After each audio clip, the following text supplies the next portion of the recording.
Good to go. All right, I would like to call to order the Colonial Beach Town Council regular meeting, Wednesday, May 19, 2021 at 6:02 p.m. Can we please stand for a moment of silence?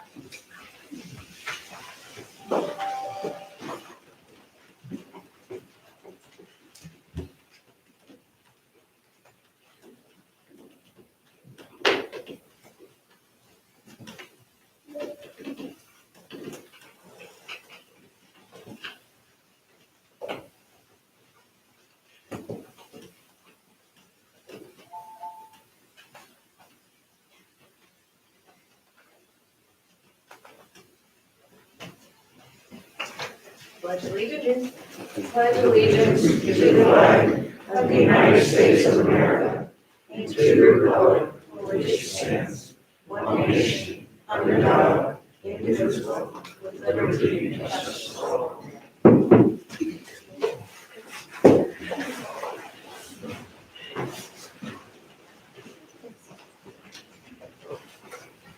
Okay, roll call of members. Mr. Allison will be arriving late today. Tonight is a banquet for graduates, senior graduates, and his son is at it. So he'll be here as soon as he can after the graduation.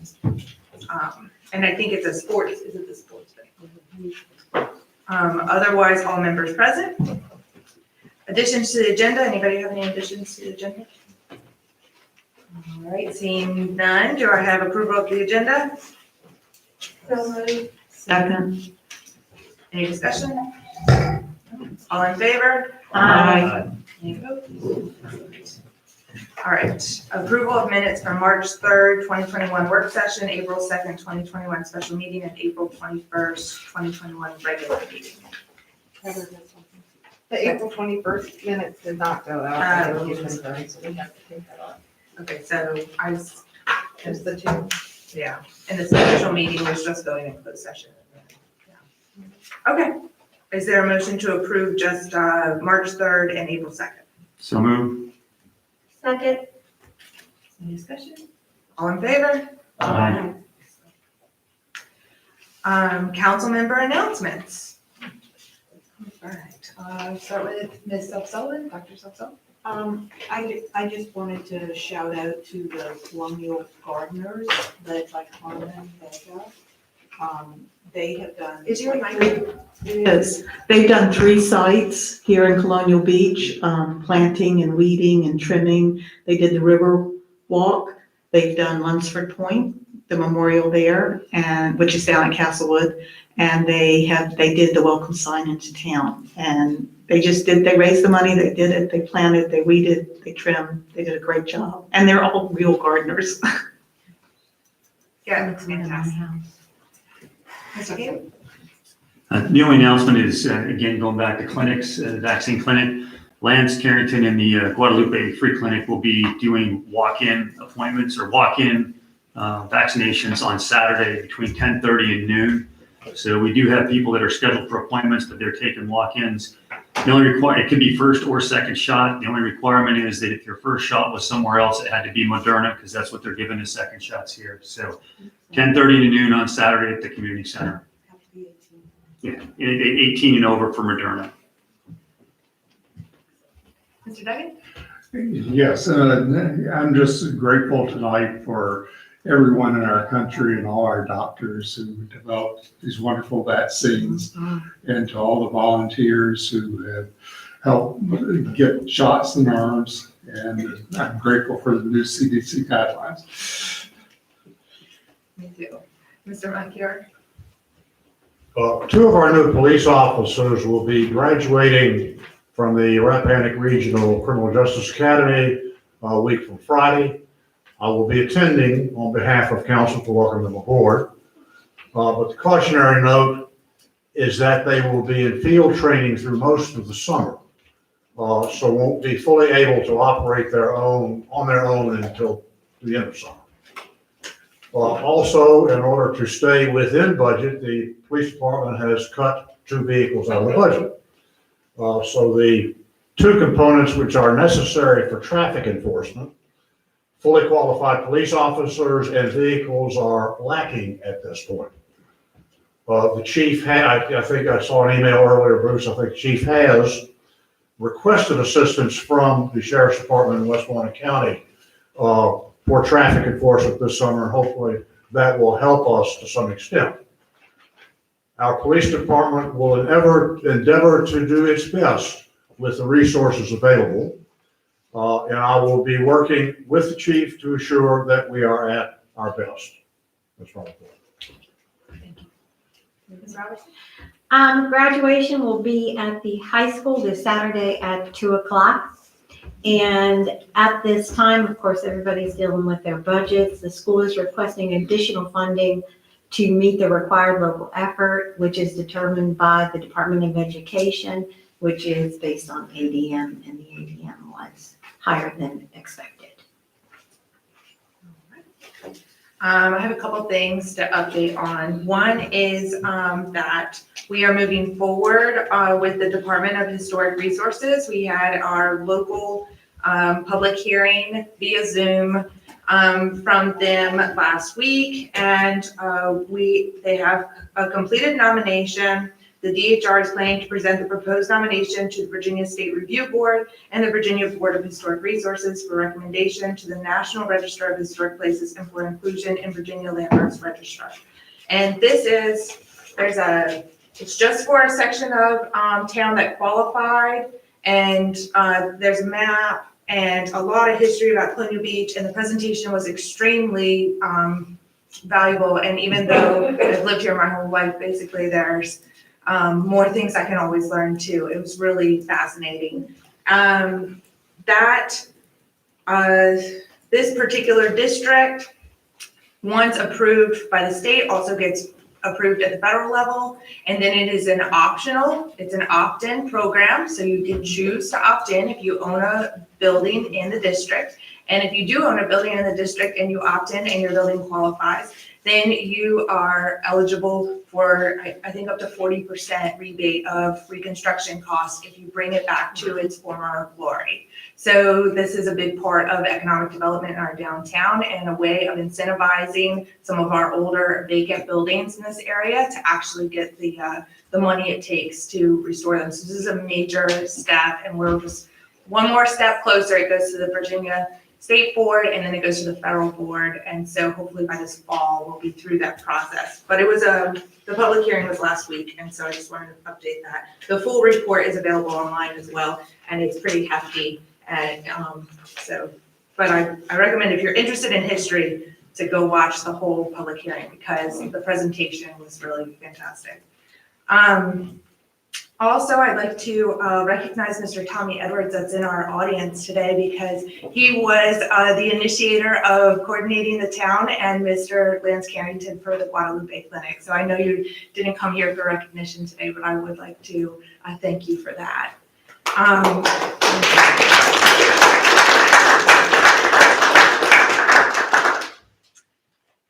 Also in Raft, ODU is working to map in 3 dimensions the northern part of the beach area that has the erosion issues from the forward of the statue, so the American Legion area, and to the range station that's at the end of Maryland Avenue. This is a big step forward in finding a solution to the erosion and issues that go on there. And they're looking to come to town in the next week to start that process. It's going to happen kind of quick. After that, then we'll have 3-dimensional mapping to kind of go towards engineering the solution. I'd also like to thank the school for their budget presentation this year. It was the most robust I had seen since being on council, so I appreciate that. And some other quick updates. We have engaged Davenport to present a financial analysis of where we are standing as a town as to where our evaluation of our debt service and overall financial standing as we take on some projects and evaluate the best use of our assets here. And so they are coming to present in June, and I'm really looking forward to that. Also moving forward on the Classic Shores build out, Vivian was with us today and looking through the dynamics of additional tax revenue of building those out, how to accomplish them one by one in streets and sections. And so we'll have more information coming forward on that, hopefully in June, maybe. That's what we're hoping. Mr. Moncur and I have been walking the boardwalk. We'll be back out there on Friday. I also walked Washington Avenue to talk to individual businesses and each address along Washington Avenue about parking. And so anybody that was at the door available to meet me got a chance to talk to them about parking. That was very helpful. And we are looking forward to hopefully moving forward on closing on phase 1 for Dotson. I think that's it. There's a lot going on. Okay, that's it. So next up, we will go to presentations. And first up is a proclamation for Public Works Week. Chris, thank you for being here tonight, for representing our Public Works. We appreciate it. Mr. Murphy is on vacation. I want to make sure that's clear, since there seems to be sometimes some silly rumors about that. He's on vacation, he'll be back. Okay, the proclamation reads, whereas public works professionals are a vital part in the function of everyday life in our community by focusing on the infrastructure and town facilities throughout the community that help sustain a healthy living environment. And whereas the knowledge and work administered by these professionals help maintain water supply, water treatment, sewer, streets, and public buildings, along with providing refuse collections that is essential to our residents. And whereas the citizens of this community greatly depend on these services and should take an interest in understanding the planning, design, and construction of these services and the importance of the public works programs and how vital their knowledge is in our community. And whereas this past year, Public Works Department across the country have worked harder to ensure their communities were served while implementing newer and safer precautions while the rest of the world was halted. And now therefore, the Town Council for the Town of Colonial Beach at the meeting held on May 19th, 2021, do hereby proclaim the week of May 16th to the May 22nd, 2021 as Public Works Week, marking the 61st Annual National Public Works Week sponsored by the American Public Works Association. The Town Council thanks every Public Works employee that has worked for the town and those that continue to share their knowledge in our Public Works Department. Thank you.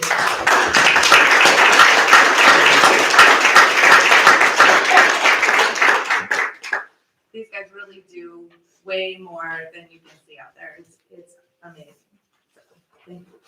Really appreciate it. Okay, next up, Mr. Trivett, our Westmoreland County Supervisor.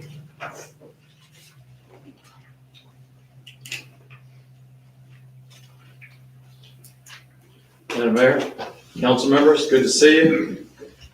Public Works, thank you. You do an outstanding job. And actually, I've heard a lot of very positive comments about the beach and things that y'all do on a daily basis. One thing that I think is exciting is to be able to attend these businesses that are opening and see the excitement that they see in this town as a growing entity. And so that's been really rewarding to be able to be a part of that. And I think we're going to have a great summer. So I was looking at the colorful design up there at the new ice cream hut. I'm sure that grand opening is coming soon. So I just wanted to shout out to them about how exciting it seems that they are. The Conrail meeting thank you, Madam Mayor, for inviting the Board of Supervisors and the County Administrator to that meeting. I won't be able to attend that meeting on May the 27th. I'll be in another state that day with a prior commitment. So just to let you know that I won't be able to attend, but I wish I could.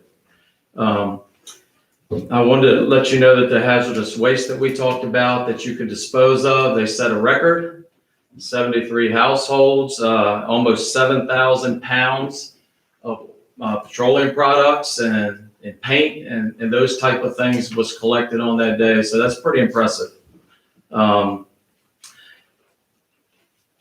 And I'll tell you that Westmoreland County, as you might have heard at our meeting, Madam Mayor, is going to get about $3,500,000 more in CARES Act money. And that's coming, and I think that maybe the state has wised up a little bit, and the town may get their own portion separately from that, which will be, welcome. I'm quite sure. So we don't have to go through all that again. A few other things. We do have a new social services director now. She was introduced at our last meeting, Amanda Tevis. So hopefully she'll get an opportunity to come down and meet with you, council, like the former social services director did, and be able to do some things in the town to help. The sheriff's office has been mandated, or law enforcement has been mandated, their 911 systems to purchase a new system, Rave, that they have to get by July 1, even though the state didn't offer any funds for that. The county's going to pay for that system, $11,500, and then it's a $1,000 setup fee, I think, and then after that, it's $10,500 a year, and that is going to hopefully help law enforcement when they deal with people who have mental issues. The drawback to that is not anybody can put them on that list, and unfortunately, I wish the health department or somebody that knew who these people were able to do that, and I hope that the state will look at that. Because you have to kind of self-do it yourself. And I don't know that very many people are going to call up and say, hey, I have issues and I want to be put on your system.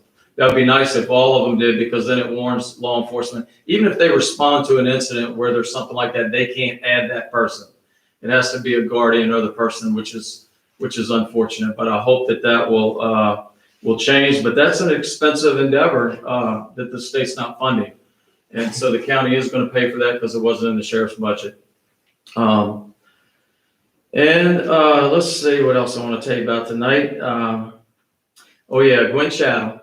And I know we mentioned her a few months ago. It seemed like it was just yesterday we were celebrating her 50th year as a circuit court clerk, and she announced that she's going to retire on June the 30th.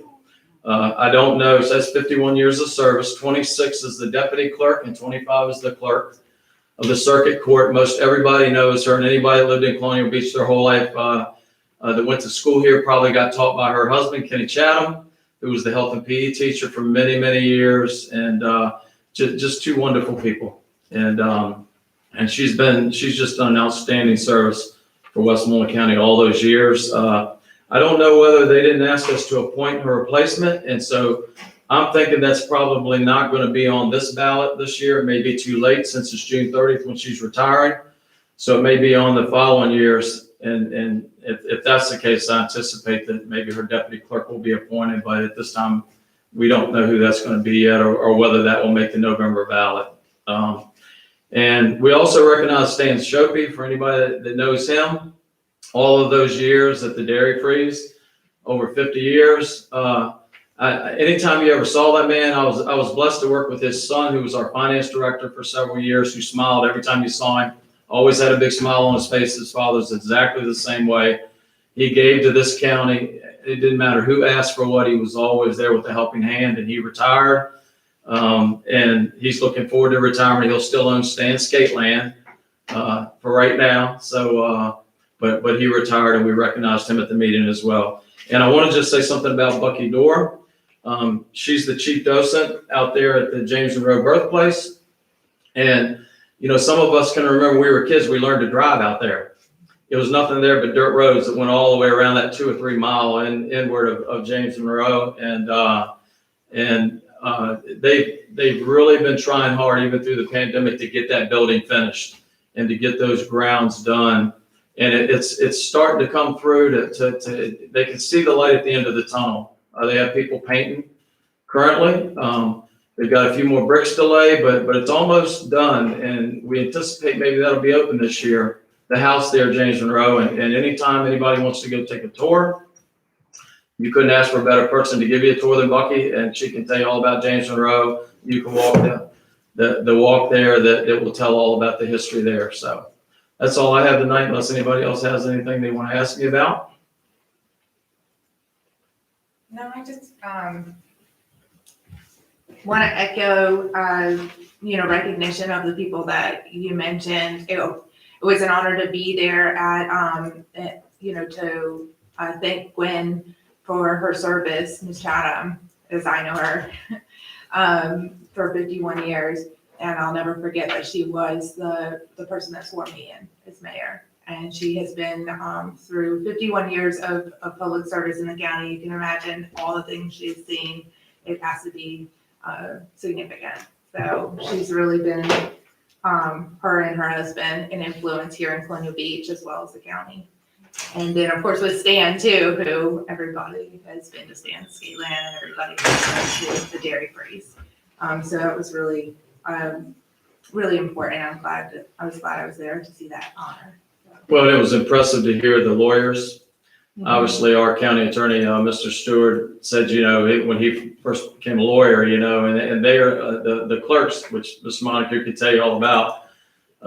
They teach those lawyers, what they don't learn in school. Once they get in that courtroom, what they need to know, what they have, what they need to get the job done, so that judge isn't all over them. And and even Richard said how appreciative he was of how she took him under her wing and basically guided him through as a very young lawyer. So, but she'll be missed, but she'll be in the community, and she's a very sweet lady who's done a lot.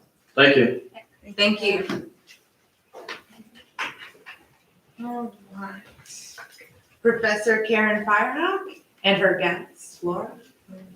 She's gonna introduce you, I think. And so I'm Karen Firehawk, I'm a You professor. can take it off while you speak Oh, so okay, that they thanks. can hear you. And I am vaccinated too. So. I'm a professor at the University of Virginia. My name is Karen Firehawk, and I have been working with the town of Colonial Beach for 2 semesters now. In the fall semester, we actually mapped the land cover of the town and all of the trees and looked at water resource issues and shade and all of the sort of environmental issues that concern the town, and provided that data in GIS to you guys, so quite a nice data set for free. And then in the spring, the class, we switch students around and then they get to do a site study. So we map the whole town in the fall, and then in the spring, we pick individual sites to study. And that's determined in coordination with the town. So we'll talk a little bit about those, but before I go too much farther, I want to introduce Laura Johnson. She's with the Virginia Department of Forestry, and her agency funded the fall class because they have an affinity for trees. And they also then, because of that study, the town became also interested in getting more trees planted. And so we gave some assistance to the town in crafting a grant proposal to the Department of Forestry, which is then was awarded. And so you guys have some funds now to plant along Colonial Avenue and also some along the Potomac River. So these little projects can actually bubble up into actual things planted in the ground. So thank you, Laura, for funding the class and also coming. And if you heard any reports of 2 masked ladies walking along with a spade, that was us. People were like, "Where are you going to garden?" And we're like, "Nowhere, we're just wandering with a spade." But what we were doing was looking at the soils and seeing, where would a tree survive in this spot? And we dug a little test pit, and it would, don't worry, we covered them back up. So that's what we're doing this afternoon. We're a little bit hot, but I'm going to tell you now about the students' projects. I know I don't have a lot of time. So let me just list what they were, and then I'm going to show you one in the interest of time, because actually to show you all of them takes 1 hour and 20 minutes. I'm sure you're very interested, but not that interested because you have a lot on your agenda. So the projects that we did, one was a study of your codes and ordinances and policies. And it looked at what are the policies that might cause the town to be more impervious, right? So parking standards and requirements for driveway surfaces, and all of those things that lead to paved surfaces. And why does that matter? Well, because when you have flooding or rainfall and you get standing water and other concerns, so we wanted to look at that, and also the health of the Potomac River. What raindrops hit the ground and carry pollutants into the Potomac, so we wanted to look at what are those things that make the town paved and what could be changed. And then we also looked at what are the policies and codes that facilitate trees. So we looked at your policies and programs related to landscaping, tree cover, standards for planting. And we did find that there are some areas where you could improve, but that's understandable because you are a town that's growing. And so it may be time to adopt some more progressive policies. And we also recommended you become a Tree City USA, which is an easy program to participate in, but it does make you eligible for a lot of other grants that are available for towns to help them be greener. And I'll talk in a moment about why that matters. The next project, so that's a policy report that you have. The next project that we did was we studied Colonial Avenue and also the Potomac to think about what trees might be appropriate.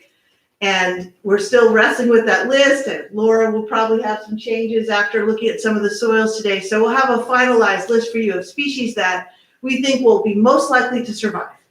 Because we know the worst thing that could happen is a tree planting project and dead trees at the end. So we want to make sure that they have the best chance for success by having the most hardy species. I can't say species tonight, species, and also things that are tough, and look beautiful. So that will help you with shade. And then we also looked at Eleanor Park, and students thought what could happen to that property in the future if it was designed as a park with lots of activities, things to do there, beautiful landscaping. So there's a sort of set of renderings for that. And then we looked at what, we need a better name for this park, but the Golf Cart Path Park. So you are all familiar with that path that goes through the woods, and it goes along a lot of smaller lots that were not buildable because they're very skinny. And so we looked at, could that become a linear park of sorts? And so that's what I'm going to show you tonight, that one presentation. But as I said, you do have copies of all of that. So I'm not totally sure how I advance the slides from I'll here. do it. I can do it. Okay, I'll just say click. Do you want this one? No, that's their report. Yeah, we'll look at the slides. There's more pretty pictures. Okay, so we can skip through some of these parts that talk about what the values are, but we'll just pause here for a moment. So parks are really essential parts of cities and towns. And not all of you may know this, but people are looking to relocate. You've seen a lot of that during the pandemic, and you've seen people who are maybe seasonal people decided to be here full time. And there's been multiple studies showing that people look at how green is your town before they decide to locate there. And it turns out that the best paid jobs are the ones that are most concerned with the greenness of your town. So I've seen small towns in the South outcompete larger cities because they had parks, great trails, amenities like the Potomac River. But further development of those amenities will help you as you grow and develop. And it also turns out that the value of properties is much higher if they're located near an active park. So investing in your parks actually comes back to you in increased property taxes because you have better value there. So it's jobs, it's property values, and then it's also just places to recreate and play. And so the golf cart path is in a section of town that doesn't have as much developed parkland. So let's go to the next slide. I'm not doing this whole presentation, but there are a number of things that the students looked at. So I'm really I call myself their Sherpa. I have designed parks myself, but my job is to guide them through this work. So this is really their work, to be clear. But they looked at bicycle and pedestrians, enhanced lighting, park and recreational facilities, so click. And then they looked at the site in the context of where it sits within the town and how it connects to existing sidewalks and pathways. Next. And then they looked at the age distribution of folks across the town and where they live, and maybe where there were younger people who might need places to play, and also older people who need places to walk. And that's something else I didn't mention, is aging in place is becoming also much more popular. People want to stay in their homes, but what they also want to do is be able to take a walk near where they live. So there's been multiple studies of seniors and what they're looking for. Next. So we can go to the next one. The path is about a half a mile long, and the students have recommended creating some curves in that path, both to add additional interest and actually to make it a little bit longer so that you can get more exercise by walking it. I don't know about the rest of you, but I have a Fitbit on. I was very excited running up and down the boardwalk today because I was getting all my steps in. Next. So they also thought about ideas for having a 5K race that can run through there. Also ideas for the high school making use of that. Next. The goals for the project are to look at drainage, so trying to use some plants to soak up some of the standing water that's along the path. They looked at safety, so thinking about how people cross, if we get a lot more people using that as a linear park, then we might need to improve some of the safety, across the streets that you have to cross with your golf cart or your feet. They looked at lighting, so how to have lighting that would be effective. Emergency phones is an option. Pull-off zones, so if you have your several golf carts coming and you want to be able to move over safely, or bicycles or tricycles. And then attractions. So there's actually room within that wide section to put in some playground equipment. So let's go to the next, and fitness equipment. All right, and then there are lots of different designs you can have in terms of putting up bollards to keep people from, students learning to drive, maybe driving down the golf cart path. Vandalism can happen. You just bored teenagers. So there's a lot of things about signage and other amenities that they looked at. Next. All right, and so they thought about different herbaceous local plants that are indigenous to this area that might survive well and could be planted both for biodiversity, but also, attracting butterflies and visual interest, making the path a little less boring, if you will. Having gardens along it, something to see, something to do, something to smell. Next. And then they also thought about, vines and shrubs and small, medium, and large trees. And there are many more that you could choose from, but these are just some ideas. And there are also some places on the path where water is standing and that can, have mosquitoes. So they thought about ideas for rain gardens if you're familiar with that term, it's actually using amended soils and shrubs that like to have their feet a little bit wet. And those shrubs help soak that water up out of the ground and clean it. So any runoff from the path would be cleaned, but they're also a nice amenity and help with any standing water and flooding. Last time I was here, it had just rained a whole lot, so I saw a lot of standing water. Then they also looked at lighting. So we want to make sure that any lighting that goes in the park would be projecting downward for dark skies. So we don't want to disrupt the mating seasons of amphibians. And we do not want to also annoy the neighbors with a park that has too much light shining off of it. So you can have them turn off at night, and there's a lot of great technology that just directs the light where you need it. Next. And then also if you wanted to install emergency phones, those are certainly an option. And there's also opportunities to put in solar powered lighting. So you don't necessarily have to run cords all along. Next. And then looking at the intersections, trying to add some either speed bumps or stamped pavement or any number of different things to signal to a driver that they're actually coming to a path that there might be people going across. Next. We can go past that. All right. Keep going. All right, then also thinking about children's playgrounds, the students looked at the types of vendors you currently use and the types of playground equipment you have at other parks in Colonial Beach. So I can go to the next one.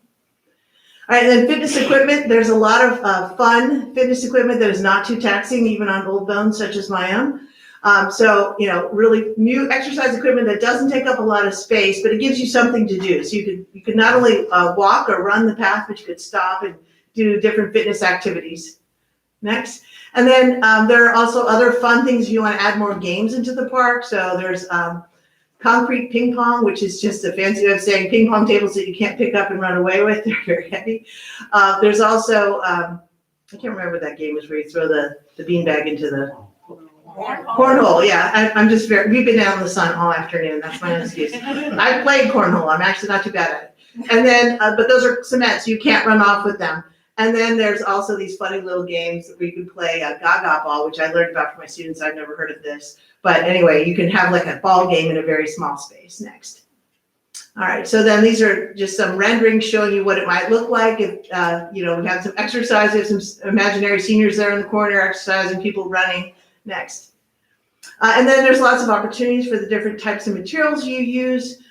We recommend gravel or crusher run, something that's relatively inexpensive as opposed to asphalt. We just heard about the wonderful work of Public Works, and they have a lot of work to do, so they probably don't need another paved path that they have to maintain. So a permeable path will allow water to drain through. You won't have that freeze-thaw problem, and it's much lower maintenance. You might have to spread out the materials again, at the end of the year for patch some areas, but it's much cheaper than pavement. Next. And then signage and equipment. So thinking about an identity for the park, creating a sign, thinking about having everything go together design-wise. Next. And so this is an example of like how you could fit a little playground on 9th Street, maybe a tot lot. There's a lot of young families in that part of town that, according to the census data. So having a place where a mom could easily take her kids to play. And we also thought about sight lines, see and be seen. So I know we have a member of the police force here, so I know how important that is to make sure that you have good sight lines for safety. My brother's a police sergeant, so I know hear about that all the time. Next. And so then you can't read this budget from there, but I want to point out that the budget has lots of component pieces, so you don't have to bite off the whole thing. You could decide that you want to just do the fitness equipment, or you could decide you're going to work on the gardens, or maybe the garden club's going to adopt some of them. So it's a component budget that you can decide which pieces make sense to you. You could do it in phases over a period of years.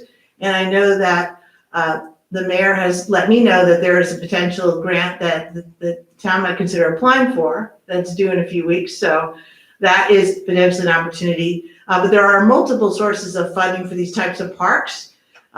Congress put a lot of money into the Land and Water Conservation Fund at the end of the Trump administration. And so there actually is a healthy federal budget for parkland acquisition as well as new park development. And there's also funding available at the state level. So with that, I wanted to not give you too much sticker shock. Let's go to the next one. I think that might be it. So they have these series of budgets. Next, I think that we might be almost to the end because I think the budget's the last thing. Is that it? Yeah. So in conclusion, I think that you could take this linear path you have from a development that has not been constructed and create something really interesting. People really love to have the opportunity to do things and to enjoy parks, and they do pay you back in improved property taxes. So I'll leave it at that and see what questions you have. And then also if you have any questions for Laura with the Department of Forestry about any of the plantings or things that she observed, she's happy to answer those as well. Thank you.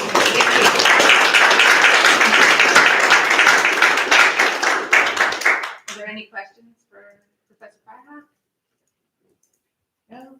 Can you want to speak to the grant for just a second? Sure. So there is a grant that we're going to go after, and it's going to be written by the Neck and Neck Adventures, and I'm sorry the name of that gentleman escapes me, but we are pursuing that, and Mr. Duke will be heading that up with the Parks and Recs Department. Yeah, for the linear park at the bike path. Correct. Right. Yeah. I was just thinking that this is such a professional presentation and it's so well documented. Do we have access to it? Could it be used for this grant application? That's exactly what we're doing. Yep. Yeah. Okay, thank you. Yeah, so you have all the images, you can pull them out, and you also have a written report. I just gave you the PowerPoint, but there's also a written report which has a lot more of the statistics and facts and figures. Would love to be able to put that PowerPoint just on our town website so everybody in town could see The it. linear Yes. park, sure. Yeah, so Because they won't read the report, but they'll look at the PowerPoint. that's fine, yeah, that's why I showed you guys the pictures. We didn't want to look at a written report. But Heather has all of the presentations that the students made. Now, to be clear, the students made those presentations to several representatives from the town. And then they made some improvements based on those comments and put those in their report. So the report might be slightly different because they might have said, oh, tell us more about this fact. And so the next day they turn that in. So I kind of recommend that you look at both. But Kathleen has all of these reports. Heather has them, and Robin also has all of them. So thank you very much. Thank you very much. We appreciate it. Thank you. And thank you, Laura. Okay. Ms. Oliver, you're up next. All right, so we have started moving forward with an internship Will you program. remove your mask so we can hear you better? Yes. Sorry, it really makes a big difference. Okay, thank you. Okay, so we have started moving forward with the internship program. Since India's been on, she's really been pushing me to move forward with it, which is good. So what got me really excited is that starting next year, Colonial Beach High School and Rappahannock Community College are going to start doing the dual enrollment again. And the two classes that they're concentrating on is English and government. So I thought, hey, what a great time to maybe get involved with the community college and the senior class from Colonial Beach, and get them involved in local government here. So we're gonna have 4 different positions opened. One will be a public relations intern with the police department, so they'll help with relating all the information to the public, what's going on with the police department and what to look out for, things like that. The town manager will have their own intern, so they'll be shadowing the town manager of her daily activities and helping her and assisting her with things. We're also gonna have a floater intern with Public Works and Parks and Rec. In Public Works, it's gonna be admin and helping Matt with the GIS mapping. So they'll learn how to do that and input, I guess it's coordinates, I'm not really sure, but GIS. And with Parks and Rec, just helping Bobby maybe with, the special events that he has planned and things like that. And then we'll also have a floater intern for Town Hall. So they'll hop between the finance department, planning and community development, and my office. So here they'll learn about budgeting, the taxes. Here they'll learn about codes and helping set up for council meetings. And the planning and community development, they'll help with learning about the permits and maps. So it's set to open for June 7th to July, 30th is when we're asking for the interns to be in place. It's going to start being advertised, I think, starting tomorrow. So there'll be 4 positions open. And I think 18 and older. And then we're planning on doing a stipend for the whole summer. I'm not quite sure what that amount is, but I found something of why to pay interns versus not paying interns. And it shows that you get more out of an intern that you give some sort of cost, salary to, money, to somebody that you don't give any money to. And also, I need to still talk to RCC, but I was going to look into see if it can apply towards credits for the college courses. So, and that is it. Thank you. Short and sweet.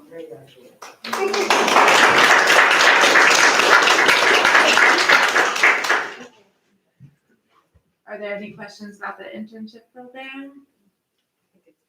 Yeah, I think this is a wonderful, I mean, we've been talking about it, so it's exciting to see it come in. Do they have to be either at the high school or the community college, or is it open to other people to apply? Good question. It is open to other people to apply. And I'd like to thank Heather for her leadership, as well as Ms. Laura Corbin, Kiera Stewart, and Ms. Maggie Lane, who have been working on our internship program to make sure that the students get a meaningful experience, and we begin to build that pipeline and really instill public service into our youth early on. And the stipend will be $1,500 for those who are selected for the summer. Fantastic. All right. No other questions? Okay. Next up is citizen input. Walter, I invite you to citizen input. 3 minutes, Walter, and I stick to it. You know it. We appreciate it. I want to let the audience know and the council know I'm the happiest golf cart user this town has. Amen. I use the golf cart path every day, 5 or 6 times every day. You'd be surprised the number of people on golf carts, people walking, kids using bicycles. It's unbelievable the number of people that use that golf cart path. Probably on the average day, 200 people use that golf cart path. And The other thing, on Euclid Avenue on Fifth Street, there's a paper machine. I want to see the town. It's been up there for 5 weeks. I want to see the town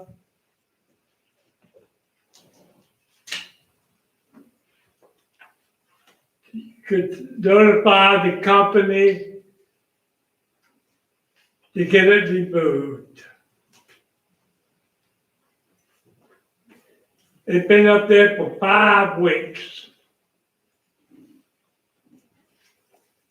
So that's the end of my discussion. So, Thank you, Arthur. thank you. Ms. Page?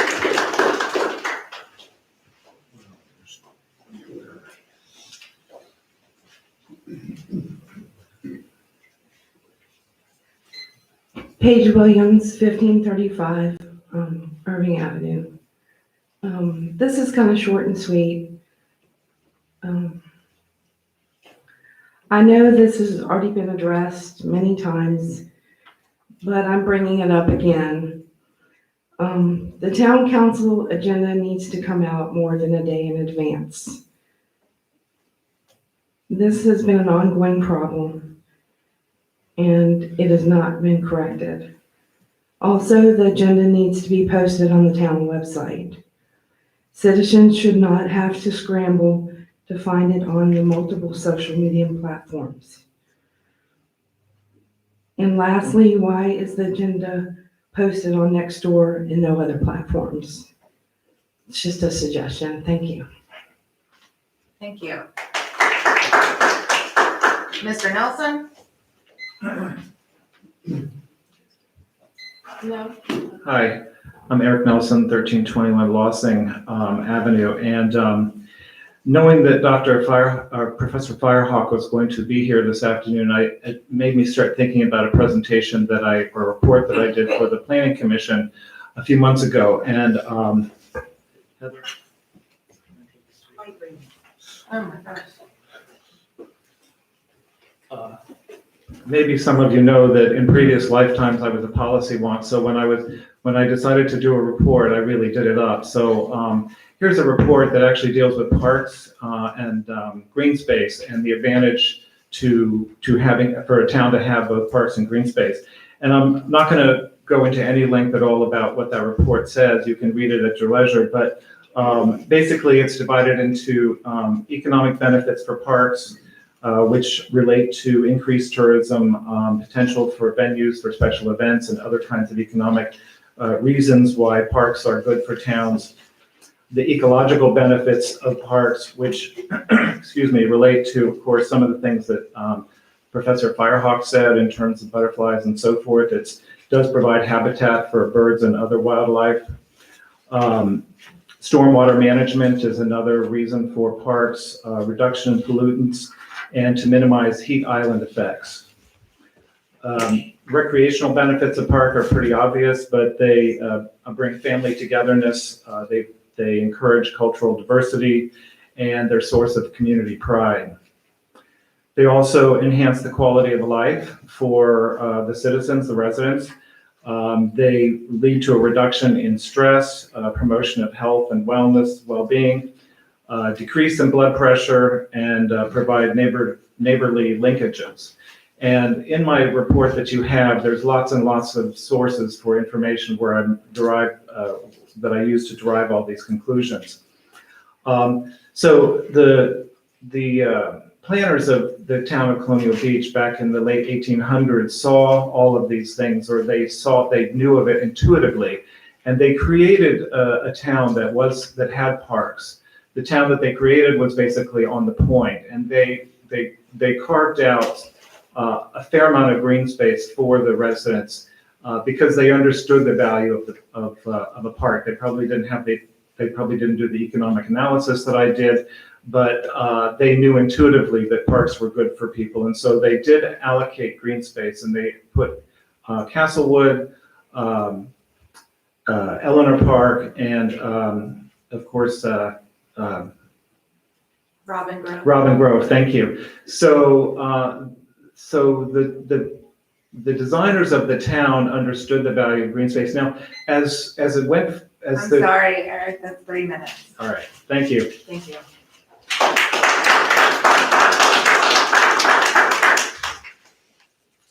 Got some light reading.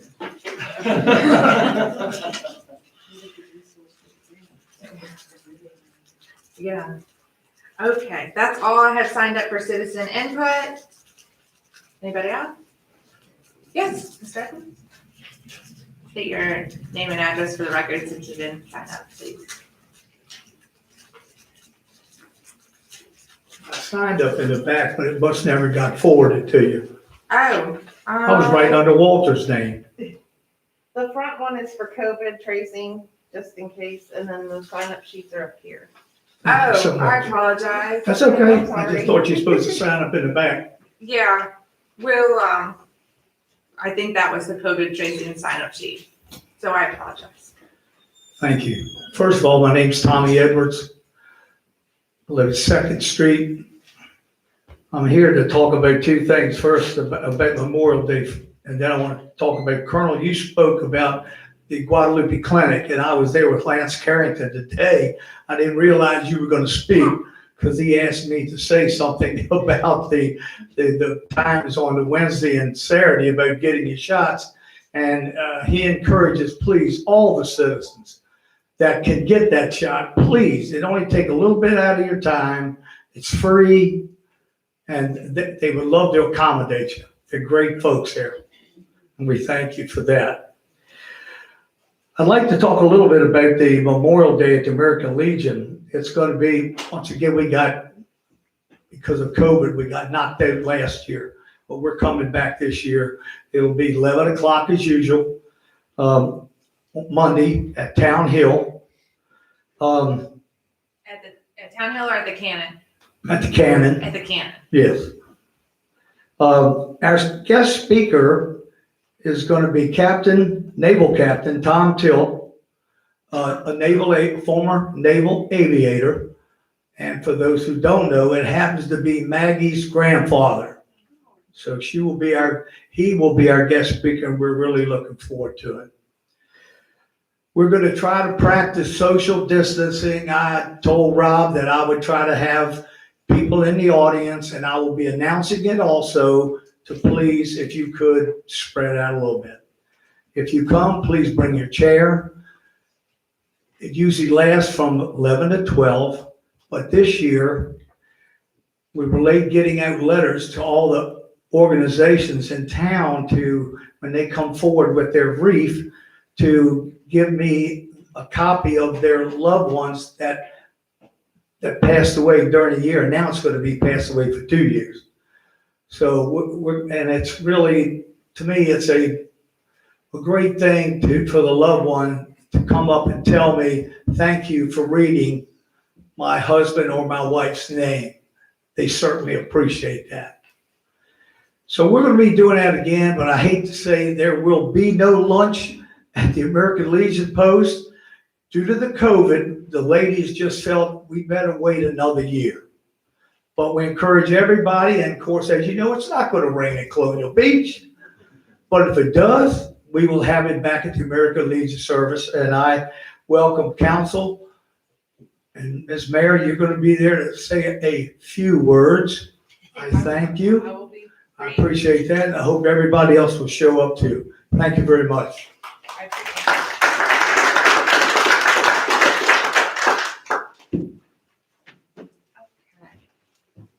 All right, did anybody else sign up on the COVID sheet that I missed? I apologize about that. There were a lot of sheets tonight too. Okay. All right, next up is ordinance number 714, approval of the sale and conveyance of town real property. Ms. Giles, would you like to walk us into this? Sure. Okay. So in tab B. Use your mic, please. So in tab B of your board pack or council packet, you have the documents. You were provided later with they were flipped. So the ordinance is on top and the deed itself is marked as Exhibit A. Just for clarification really, but the right documents are there under tab B. And this is just the ordinance to approve the deed and the final checkbox to approve the deed and the conveyance. This closing is scheduled at the moment for tomorrow. There is one other issue that has come up for the final approvals and whatnot. And Madam Mayor, if you want me to talk about that, I can. Or if you've actually, it would be second or third hand information if I share it. It would be first hand information if you share it. But nonetheless, this is a necessary step. I do have this ordinance incorporates the approval of the deed, but also any other documents that are necessary. And at the moment, I have for, assuming you adopt the ordinance, I have for the mayor's approval also the mechanics lien waiver and the settlement statement. And just for council's, just for disclosure to council, the settlement statement, the only deductions are the realtor fee, which I believe council's aware of, and we double checked the math on that. And the only other fee is a wire fee. To wire the money, I have requested that the funds be wired directly to the town. And I got that information earlier. Thank you, Lisa.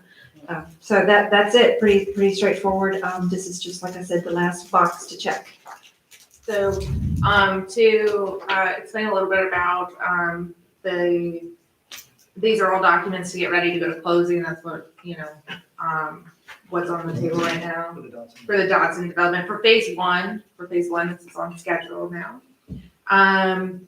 And one of the things that is going to be necessary is an easement from the town hall is right adjacent to the Dotson development program or the phase one. And they have significant stormwater management that they have to do in the back of their development. And since they're developing along Wilder and Douglas, they don't have a lot of room left to get back there in case something needs to go back there. So they would like an easement granted from the town side to be able to get back there, and that would then accommodate all of the setbacks, all of the needs of the zoning ordinance and their units and everything like that. So I just wanted to bring up if there was consensus to advertise for a public hearing at the next work session, just to not delay this any further, and for that, granting that easement. Is there a consensus on that? Yes. Okay. We do have time. That particular notice requirement or notice provision only requires one publication 7 days prior. So if I'm doing my math correctly and counting my days correctly, there is time to do that prior to the June 2nd workshop. So that could be done. So we could expedite that process. And again, it's just an access easement. We're not selling the property to them, more property to them over there. Yeah. It's an easement. It's an easement. Is it a temporary work easement or is it a permanent easement? I think they would like to have a permanent easement just in case something ever happened with the infrastructure of that stormwater management, that they would be able to access to repair it. Since that is their responsibility to handle that. Is that your impression as well, Vivian? It is. That was the impression that I got. It's one of those easements like that. It's functionally, for all intents and purposes, not really utilized, but they need it to be able to satisfy DEQ with their stormwater. And also, there was a road. There was a paper road that ran through that block. Like if you go up, which one is it? Before Douglas, Garfield, I think, that the Baptist church is on. You go up Garfield, it dead ends there, at Wilder, and that road was a paper road to actually go all the way through. And it was abandoned on this parcel, and then we consolidated the parcel. But the road was still there, and it's through the parking lot, the town hall parking lot. So I feel as though that's probably an appropriate place to have the easement is where the road would be anyway. That would be, probably what it's located. We'll get a survey before the public hearing. It's where the old school board stood because that address was Garfield. Oh, okay. Yes. So if Garfield did exist across there, it would be It was never, it just. right through the town hall parking lot. I think if you've been in the town hall parking lot, you can even imagine, right? Because it dead ends there. You can kind of imagine where that would connect.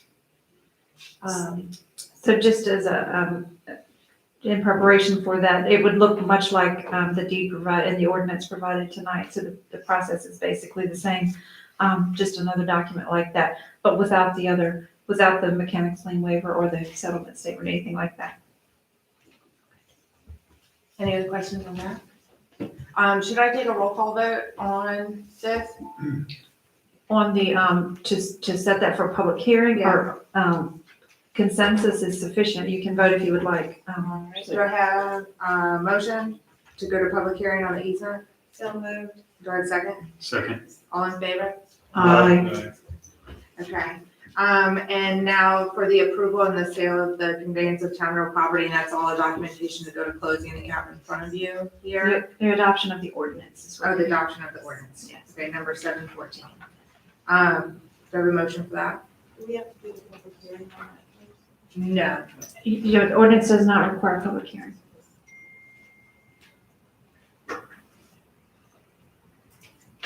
So moved. Okay. Second. Is there any further discussion on that?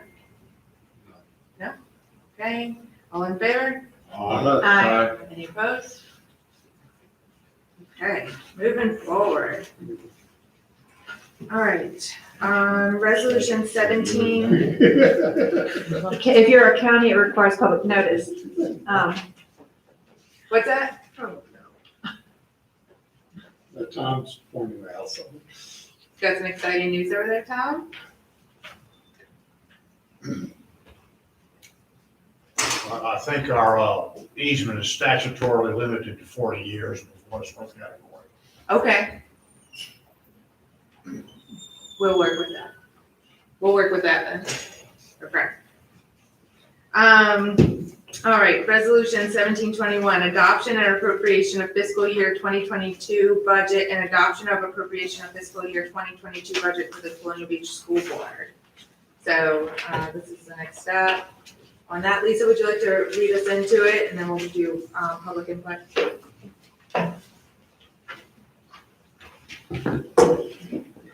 We're putting forward resolution to adopt the fiscal 22 budget for the town and for the school. Today, we're looking for public input on this proposed budget, and we will take a vote to appropriate it and approve it on June 2nd. All right, I'll open the public hearing at 7:05 PM. I have signed up, Ms. Paige Williams.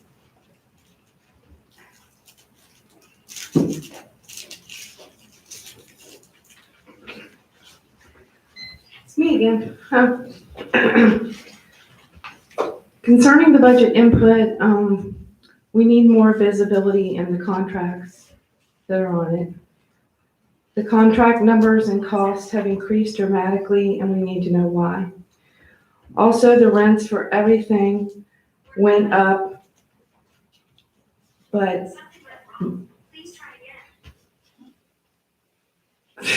Somebody's lost. okay, that was weird. Also, the rents went up for everything, but not for the pier rental, and I'd like to know why. Thank you. I'll do Ms. Reimer first, and then, okay, Ms. Reimer?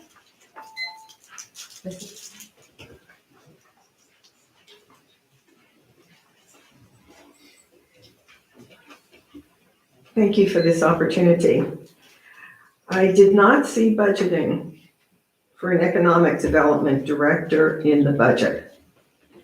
Both Downtown Colonial Beach and the Chamber of Commerce have called for funding such a position. We continue to feel the need for an economic development director to see that this issue gets the attention that it deserves. with opportunities for citizen input from establishment of an economic development commission. We hope in making decisions on the matter of economic development that the recommendations of the two major economic development programs, organizations in this town will be taken seriously.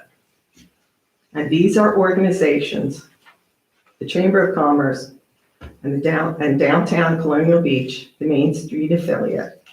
Together, we have made enormous contributions to the economic vitality of this community.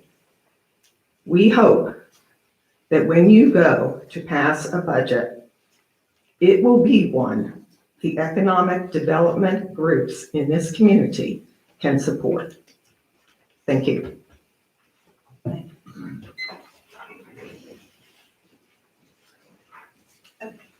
I have a submission by letter from Lisette Montalvo. She says, greetings, council members. I would like to bring to your attention 3 line items from the budget.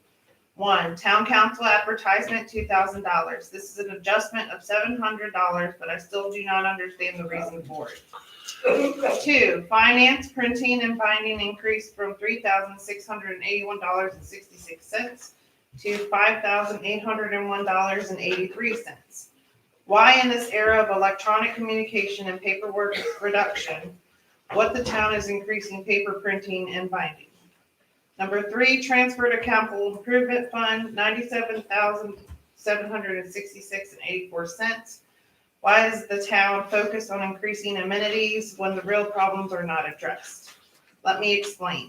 Budget and expenditures show that the town spent $24,224.89 in contracts for professional services. The budget amount for contracts and salaries was augmented substantially from 2020 to 2021, and in many instances, the contracts have exceeded the allotted amount. One of such instances is the case of streets category, in which contracts for professional services cost have been $55,553, or 159% above a budgeted amount, and the council was asked to vote for an increase of $21,350 more. Other items we question and cannot understand is the advertisement of this council. Why an additional $2,000? Finally, why the finance, printing, and binding has increased to $5,801.83. The final item I would like to question is the transfer to the capital improvement fund. This transfer is being done to complete the updates of the Planning Commission capital improvement plan. However, this town needs to focus on its infrastructure and not on the glossy stuff. The town cannot enjoy a park if the residents' yards are being flooded and eventually there are no residents because the town failed to provide a comprehensive water management plan and incentives for residents to implement the requirements. Our town should use all existing capital funds to mitigate infrastructure problems and stop building parks right now. We are reaching a point of no return and we need action from this council. I recommend that the $97,766.84 will be allocated for a special fund to address rainwater management and infrastructure such as sidewalks in Colonial Beach. Thank you, Lisette Montalvo. She understands that. Okay. All right. Anybody else for, yeah? I'm wearing my president of the Colonial Beach Community Foundation hat on.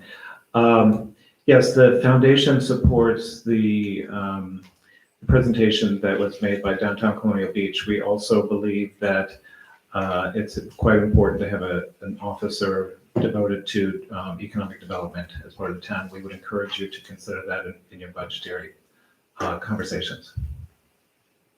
Thank you. Anybody else?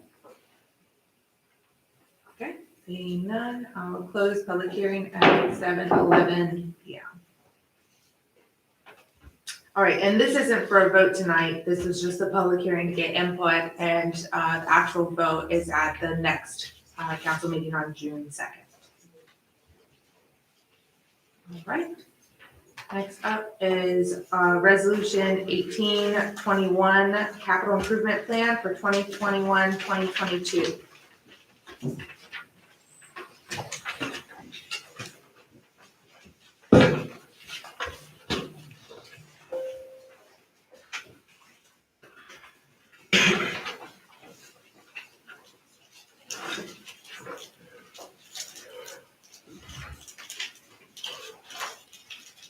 Sorry, I have a lot of papers over here. I'm just trying to get sorted here.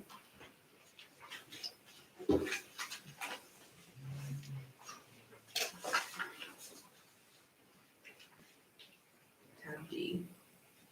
I went too far. Okay. To present the CIP, would you like to walk us in, Kathleen or Vicky or, oh, he's back there hiding. Nathan. And then we'll open the public hearing for it. Essentially, since the work session, was able to meet with Public Works and town manager to go ahead and help firm up some other staff input, and we were able to add a couple of line items in addition to the suggestions that you made at the work session. So that was all added to and amended post the adoption of the version that was recommended by the Planning Commission. So this is an amalgamation of everybody's input. Typically, we try and get ahead of this so that the Planning Commission copy is the final copy of, however, just the way things have been in the last year. This is the way the schedule has kind of worked out. So the working document, I did send, yes, this is the draft that I sent this afternoon that was updated with the town manager's input. So if you go ahead and scroll down a little bit more, it's the synopsis of the updated, most of the updates were timeframe. And then the only thing that ended up dropping off was the website improvements for the town, because I think that's an in-progress thing. So this is the recommendations between Planning Commission carrying through public input, as well as the comprehensive plan, the draft and the 2009 version, as well as staff suggestions and inputs for capital-based improvement projects. So the threshold for that is infrastructure and physical assets need to exceed $50,000 of the threshold to be included on a capital improvement, unless it's technology, and then the threshold is $20,000. So we've broken everything down into health, safety, and environmental and welfare as far as prioritization goes, as well as helping with understanding where we are to be able to use this as a scorecard moving forward, looking at whether or not these projects are in the planning phase, initial discussions, let's talk about this and move forward, versus in progress, which typically means that we've gotten to the point where we've committed funds and or resources to go ahead and either develop the initial plans and or move forward in executing those plans. So, Okay. any questions about anything specific or any of the other ways we've decided to convey this information in the matrix? Madam Mayor? Yeah. Are there any changes to the one that's in our packet? The CIP that's in our packet that we Scroll need to down know about? this. I think we have the correct one in our packet. Okay. Is that right, Heather? So the one in the packet is, yeah, so that all I did was take what's in the packet and then put it into this format. Okay, yes. So this is his report that also includes the project types, explains the CIP, and also breaks down those stages to tackle stormwater. Correct. It's a little more robust than the capital improvement plan, which is just the Excel. Right, I thought I heard him say there were some changes. The and I only wanted to make sure we change- had the latest version. Yes, you have the latest version. The change from the suggestions that Madam Mayor made at the work session, she suggested adding a line item for technology to improve the town's website.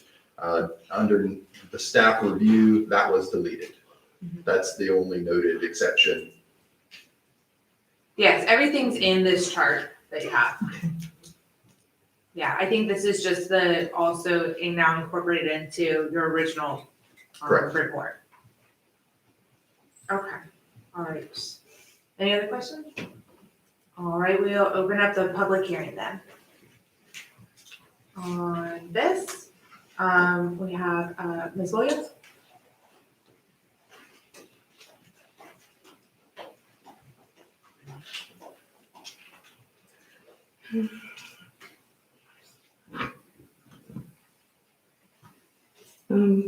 Paige Williams, you already know my address. My only issue with the CIP is, that it keeps on changing. First, the community center was on there, then it was removed. Now the community center bathrooms are on there. Why does the town need to pay for the bathrooms? The Colonial Beach Community Foundation should take the donation money they kept from the Torrey Smith Park donations, $140,000, and they could fix the bathrooms themselves. Thank you. Mr. Williams?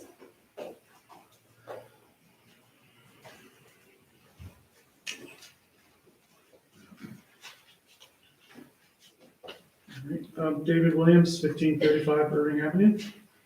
Good evening, everybody. Just a few comments. First off, I'd like to say it was kind of sad, but I was honestly the only citizen in the entire town that attended the CIP hearing for public.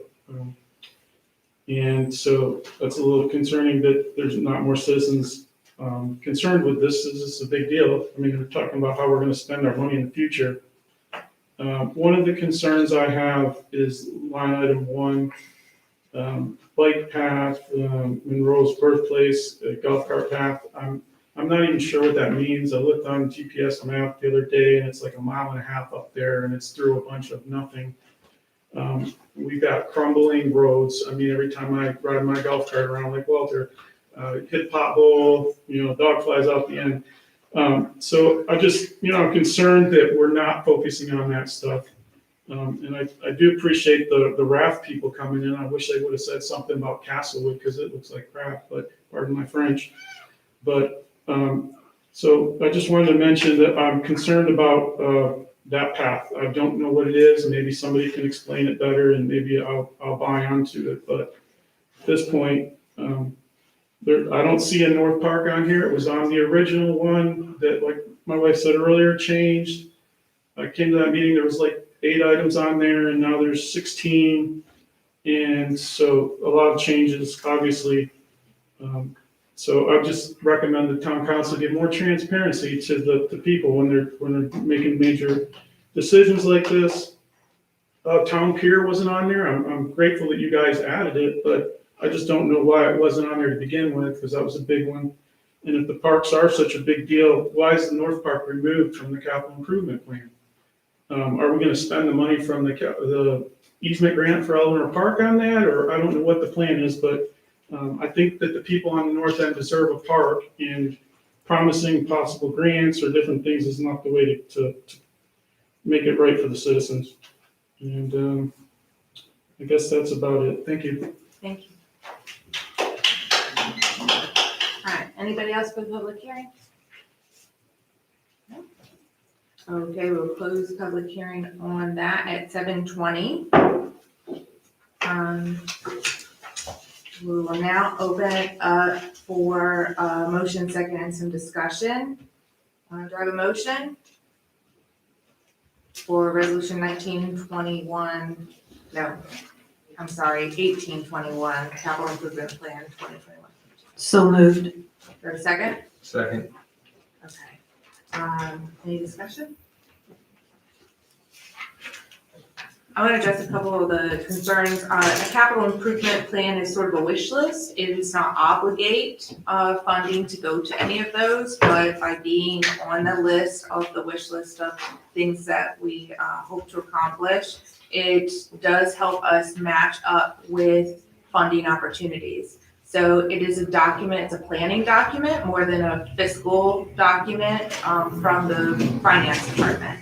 And many of the items on here are actually, the hope is to pay for them not with budget dollars, but with grant dollars. And to also clarify, the golf cart path one, that's a big line item on here, but it's two things actually, and maybe that's definitely confusing. One of them is the North Park that we just talked about developing the 60-foot wide right of way that we have that is a half a mile long that is in that neighborhood. So that is a part of that. And the other part is connecting Monroe's birthplace, a birthplace of the foundation of our history as Americans. It's really phenomenal if you haven't been there. To the town of Colonial Beach via a path, and that's been in the comp plan for many years, and we would bolster tourism, but also just the connection that the town has to James Monroe, which goes deep. I mean, we do live on Monroe Bay, and it is called Monroe Creek. And so that is being looked at and has been looked at for probably a decade. A lot of things on that hadn't gone forward yet because the foundation was building the house and there were several complications with that. Now that the house is almost, I'm looking at Tom because he volunteers there and does the site tours. So that's why I keep looking over there, so that he can correct me if I say anything wrong about it. But we're very excited about that house finally finishing its restoration. They're going to be furnished hopefully this spring. So I don't know if you've been in it, but it hadn't been furnished yet. It will be furnished. And connecting that to our town has been a priority for a long time in investing in that heritage that we have here. The path hasn't been fully laid out yet as to how it would connect, whether it's on the side of the road or whether it's through private property over there, through easements or things like that. But it could qualify for what's called a TAP grant, which is a transportation alternative program through VDOT. And that is an 80-20 match where VDOT pays 80% of the cost. And the match can come in the form of easements. It doesn't have to come in cash. So it's on here and it is an expensive item, but it's not an item in which we're necessarily allocating any kind of fiscal dollars to at this point. And I would say for me personally, it is a higher priority to establish and develop a large recreational space on the northern end of town. And that is what we're working on.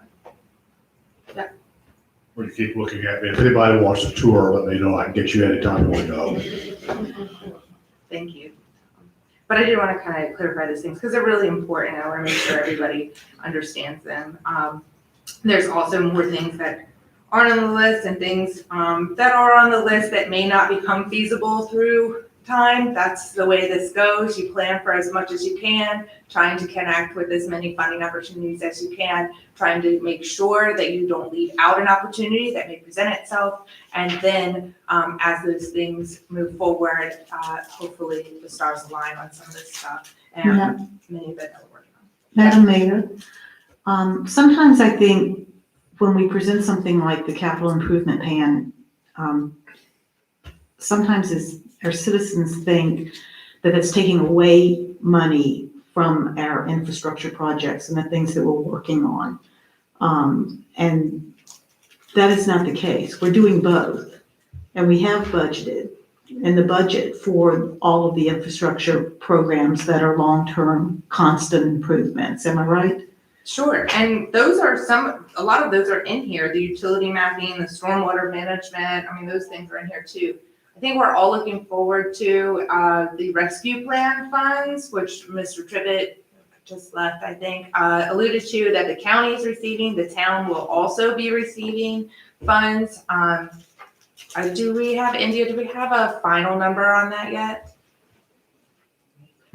We don't yet at this time, but both Lisa and I will be on a call tomorrow that hopefully will clarify that a bit more and we'll have an answer for you. Right, and the wonderful part about those funds is that it's substantial and it also can be connected directly to infrastructure. And so there are different kinds of money can be paid, different things can be paid with it.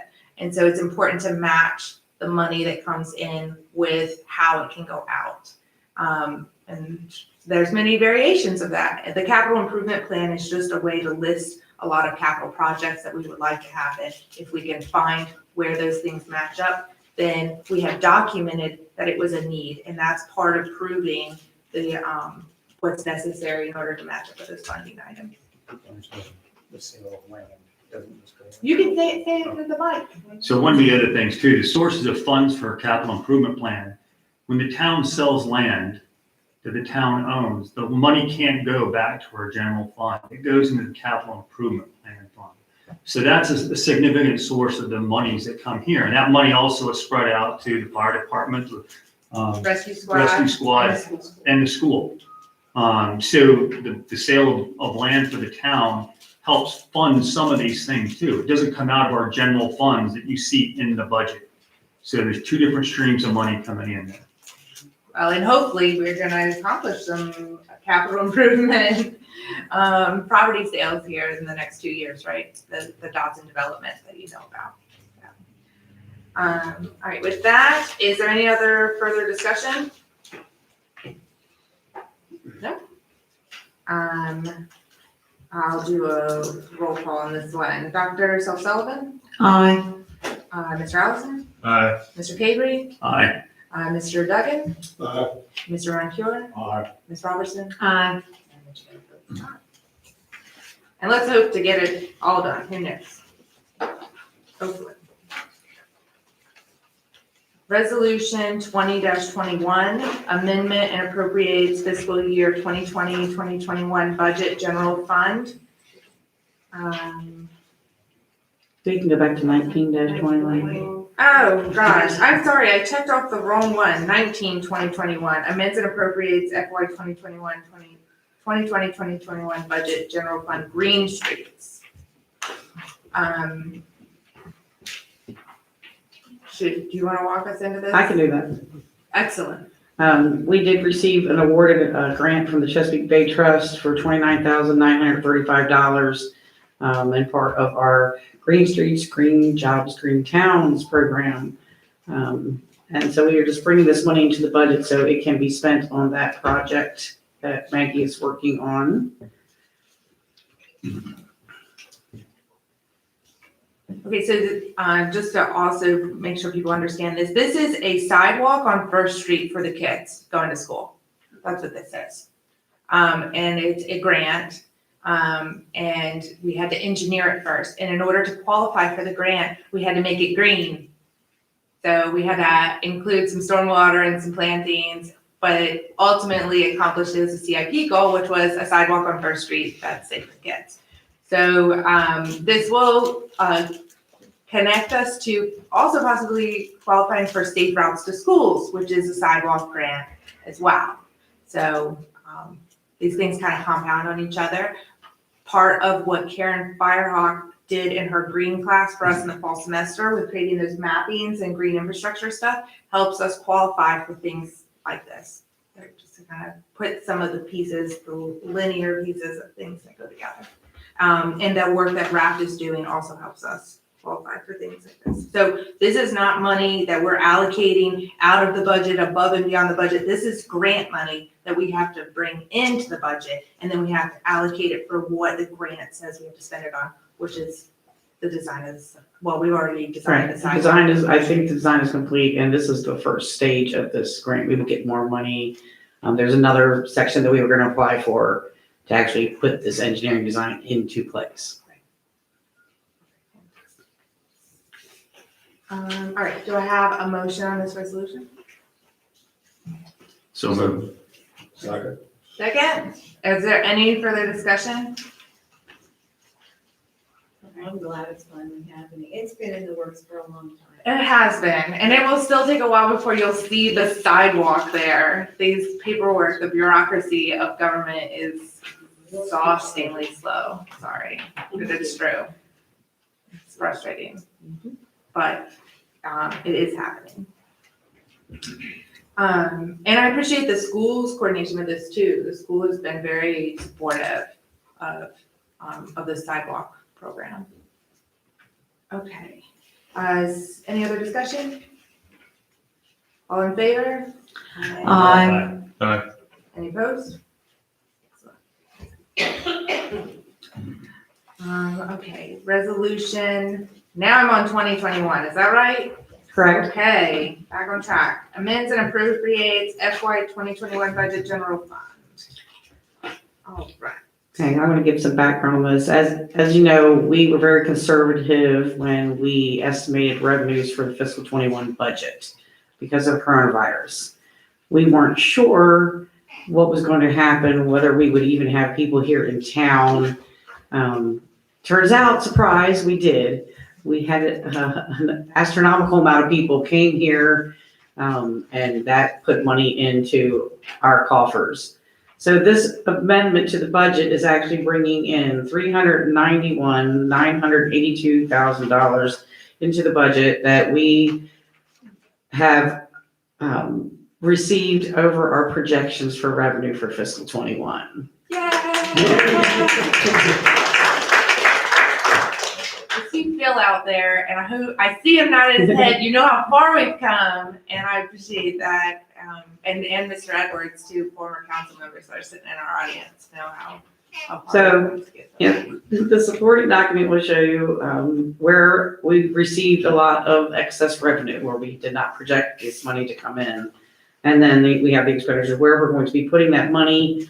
Some of the money is going into some line items that ended up going over budget for different reasons. The unemployment, our rate went up from 0.11 to 0.158, again, a result of the coronavirus. So those were underfunded.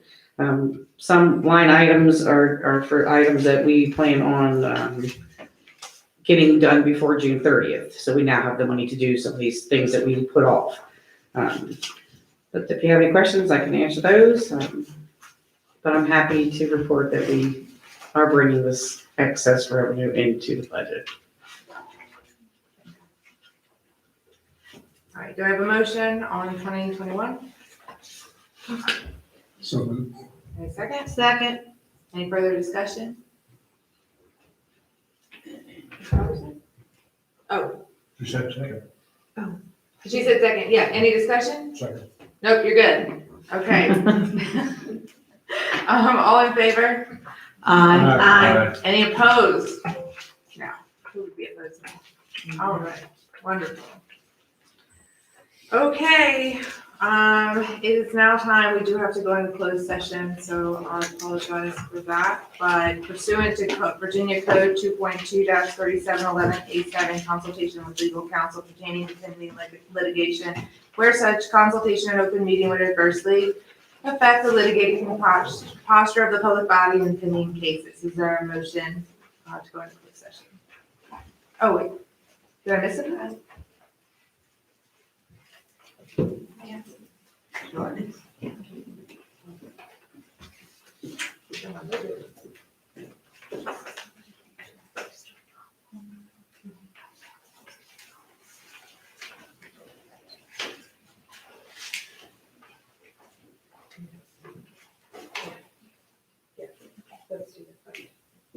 Okay. All right, we're still going into closed session. Okay, is there a motion to go into closed session? So moved. Second. All in favor? Aye. Any opposed? Okay. Go into closed session.